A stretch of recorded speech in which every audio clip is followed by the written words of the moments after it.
everyone is saying internet is a modern drug. Okay, social media addiction, mindless scrolling, etc. But only a few know how to use it properly. Can you tell us ways to use internet properly during preparation for competitive examination, and also in general how to use internet and social media effectively so that it does not turn out to be a time waster? Yeah, as the feeling that I had, it is a good question. So see, that's another thing. Like, people love to think that social media is destroying the youth. They also say, they go as far as saying a generation Z is wasted, and there was a better time before the cell phones and the internets, and the world was a better place. That's all bullshit. Okay, if you go to the past, you'll find out this is the best time that has ever been. Simple as that. Even with all the horrific stuff that has been going on across the world, there were more bad things going on if you go in the past. So this is the best time that has ever been. And one of the big reasons why this is the best time that has ever been is because of the technology of today's day and age. And one of the giant technologies of today is the internet. And the internet has given power to so many people who did not have that. Like, internet has distributed wealth, it has distributed awareness, it has distributed notoriety, it has given platform to people that were never listened to. Like, think about a time and age before the internet. You would only see the interviews of celebrities, like actors. That's it. And now you are seeing like a day in the life of a employee or common workforce people. I've even seen like people in the army coming on the podcast. That is beautiful. And they're getting a voice, they're getting a platform. And when it is so distributed, there's so much democratization of it, then it just eliminates corruption, because there's no barrier anymore of people saying what they want to say. It's the epitome of freedom of speech as well. And it is the epitome of information. Like, you would need to go to a library. Like, I used to go to a library to get my answers. And I'm talking about 2012, 2013. If I wanted to know about suspension system of automobile, I would go to a library, search for a book on automobile engineering, and then try to go to that chapter which is talking about suspension. Today, will I do that? Hell no. I'll just Google it. I would find a well animated video on YouTube to understand that. I was trying to study electric vehicles a few days ago, and like, same thing. If it was 2013, I would need to go to a library, but instead I went to YouTube. I Googled it, and I found so many resources. And yeah, you can, like, people are building their whole machines in their home or their workshop or their garages or in their college projects or their high school projects, because they know the complete design from what they studied on the internet. So that's what you can be using. But then again, the question comes like, oh, but so many people are misusing it. Well, so many people have always been misusing things. Simple. Like, there are people who are fuck ups. They are not going to do good with any opportunity that they are going to get. Like, my opportunity was that I got to go to a college, and I got access to a library for 8 hours a day. Now, I can be complaining that my library always closed at 7 o'clock at night, and there are libraries that stays open all night. So I had limited access. But then again, over there as well, I saw fuck ups. People who would not be using that opportunity. Instead of being in library, they would be being in their hostel room playing video games or playing Dota and stuff like that, or doing drugs. So there have always been people who would not be using the wealth of knowledge that they have been offered. It will always be the case. Before internet, there were books. There were people who were utilizing books, and there were people who were not utilizing books. There were people who went to buy books, and there were people who went out to buy pornography. Simple as that. Like, that used to happen before as well. So it's just a choice. And I hate to see this when people say or think that, oh, the world is becoming worse and worse. Dude, world was always like this. It was never perfect. Yeah, you think that there was like a glorious period where things were fixed? No, it was always like this. There were always horrible people, evil people. There were always nice people, kind people. And I'll just bring up one of the community posts that I had. It was always also like a short one, but I would like to elaborate that over here now that I have an opportunity. I just posted it on my community because I had this idea. See, it was like 3 weeks ago. Social media is not destroying the youth. It is simply showing what humanity has always been and always will be. There have always been good, evil, innovators, geniuses, calamity, profiteers, lusty and benevolent people. Most of the time, a mixture of few of such characteristics. Their percentages have always been the same. Now we see their respective fractions through our own eyes. The amount of reach they get on social media is directly related to how our civilization has always been structured. So it has always been like this. I think because of social media, there are more people who are trying to be good. Like, I'm sure like number of homophobic people 20 years in the past have dropped. Like, more people are more considerate about those people making their own choices. So I think people are more considerate, people are more aware, and because of social media, people are getting more raw information. Earlier, most of the information or the news what you were getting were all like filtered according to those people who are in power and control. But now, how many of you guys are just seeing news anchors leaving their news channels and then starting their own YouTube channels, starting their own news outlet? So I think that it has always been the case. Like, if you are not utilizing social media to become better, or you're using it to spread hate, then you are amongst that percentage that has always done that. Like, you know that there was a world before internet and television as well, right? At that time also, there were some people who were famous. At that time also, there were some people who people would just have heard the name of from different cities. They made their names. They made a business. So it was not much different for them. They had different means. They had newspaper. Now you have Instagram, you have YouTube. So it's kind of similar. It's just like giving more access. Like, it's also like if you have a talent, you have an outlet. Like, I saw today a guy just sharing his photographs and very well edited, like well color graded pictures on Instagram. Like, he would have never gotten that opportunity before. Like, I remember back when I was in college, when Instagram was not popular. I think I created my Instagram in my final month of my undergraduation. It was like May 2016 or so.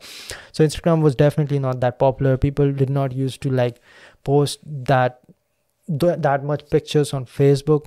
Instagram initially started as a photographer's hub and all. So at that time also, there were photographers. Like, there would be boys and girls interested in photography running around with cameras. So what they would do is they would join a club, right? They would join a club and they would like maybe print out their picture and then stick it on a billboard or something, or try to get it posted on a yearly magazine or something. So they did the same thing that they are doing right now. But now it is a faster growth, right? Like, let us say I was born 20 years in the past and I had the same career trajectory, and I wanted to spread the awareness about career and engineering the same way that I'm doing right now. I would have gone from college to college and talked in front of audience. That's it. Like, I would have built my profile and I would have reached out to people, and then people would have reached out to me. Like, today also, I'm getting invites from colleges. So I can go and talk over there too, right? Minus my social media presence. What's the difference? I'm still talking to audience, but the only difference is that in that case, I would be reaching out to like 100 or 1,000 people. Now I'm reaching out to like millions of people, and that is recorded. So it is across eternity if I just leave it over there. So it's the same thing. I don't want you to be feeling that things are changing or social media is evil or it is corrupting our generation. It is, human beings have always been corrupt. There has always been good, kind people as well, but their percentages have always been less. The same thing we are seeing on YouTube as well.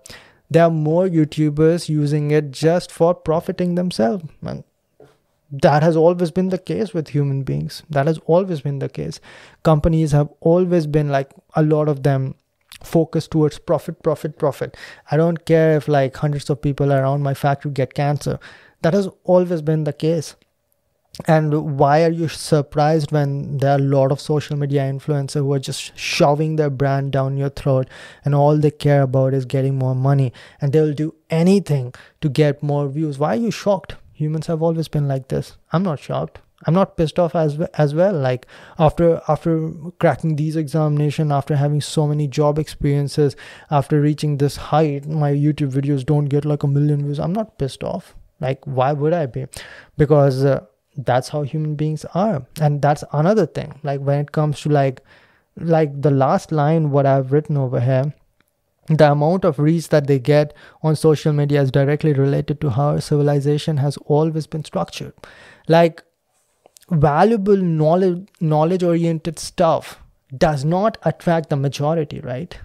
Like majority will be attracted towards like Bollywood movies. Obviously, I'm not surprised. Like I won't be surprised if an ISRO scientist talks and nobody gives a shit, and then some Bollywood actress talks and then everybody is going crazy down in the comment section, right? You want an example? Search Nambi Narayan IIT Madras speech and take a look. Matter of fact, I'm going to help you do that myself. IIT Madras Nambi Narayan speech. Okay, a lot of you don't even know who Nambi Narayan is. I swear to God. Okay, you might, but there are so many people listening to this podcast, they don't know. But who is Deepika Padukone? Oh, of course I know. Padmavat, right? Okay, so take a look at it. All right. It is having 613,000 views. Okay, and it is a 5-year-old video. And I bet you, like when the first time I watched it, it wasn't as much. I don't think it was even 100,000. It's mostly after the movie came out. The book came out before that, Ready to Fire. A lot of you guys don't know about that as well. Most of you guys did not check out the movie. Okay, obviously that percentage increases on my channel because a lot of you guys are science oriented. But okay, this is the amount of reach that Dr. Nambi Narayan is getting, right? So Padma Bhushan Award winner, 613,000 views on YouTube. Matter of fact, if you just search Deepika Padukone interview, okay, I'm not even going to try for the song. Okay, which one do we have over here? Okay, 73 questions with Deepika Padukone. Whoa, 12 million views. All right. Now, granted that that is a more global thing, right? So, Karan Johar, 1 month ago, 484,000. Mind it, that was 5 years ago. Okay, what the hell, dude? The kind of clickbait that these dudes are making. Vin Diesel kissed the that's a real that happened. I won't even like click on that video. So yeah, that's the thing. Same with like cricketers and all. If you go over there, you'll see. So that has always been the case. I'm not surprised, and there's no knock on Deepika Padukone as well. Like people have always been attracted towards entertainment more, knowledge less, and you should not be ever thinking like the social media is destroying. That's again like social media is not a freaking demon, man. It's like saying that, oh, newspapers are destroying the youth, television is destroying the youth, cell phones are destroying the youth. What is this technology? It's just information, And information has always been used and misused, right? I'm pretty sure Taliban is using some information. Okay, they're using internet. They are probably using black market and all. Okay, so yeah, that's that. I think that it doesn't, like, don't ask me how can I use internet. Well, if you want to grow and learn, then you will be searching content related to that on internet. Simple as that. And if you really are passionate about growing, you're motivated, and I've talked plenty about motivation in this podcast as well. If you are dedicated and motivated about growing, then, my friend, you will not be distracted when you see an interview of a celebrity in the suggested section. There was another question over here somewhere, like how to avoid watching reels when I'm watching educational content on YouTube. I said, how stupid is that? Like, if you really want to excel in this examination, you would not watch that. Like, if I'm working right now, why would I go over there? So don't blame the YouTube for showing you reels. It's just a business. It's just having a business model that is based on showing you content that is watched more. And like I said, entertainment is always watched more. And the reason it's watched more, because even people who are here to study and work, they would click on those shorts, right? So it's just a personal thing. These questions are simple to you, maybe. The questions are not dumb to me because these are not important. It's dumb to me because you believe that there's a quick answer to it. It's a very long answer, and most of the people don't even have the enough patience to watch my podcast on patience, which I've made like 2 to 3 episodes back. And you should watch those content and understand what it really takes. Or you should read my book to really understand. Trust me, I'm not trying to sell my book right now. This book is the answer of what I'm talking about. How I was able to work hard towards building a great career in engineering for 6 years, coming straight from zero. How I was doing that for 6 years is explained exactly in this book through the life story of the fictional character Ashwin Taksh in the story of Scar Academy to get into ISRO. So if you really would want to know the answer, here's the answer. But do you even want it that bad enough to go through this book? Like, this won't even take time. I've heard of people going through this, like bum rushing through this book in like 3 days. This book is so interesting and intriguing that they just can't stop once they start reading it.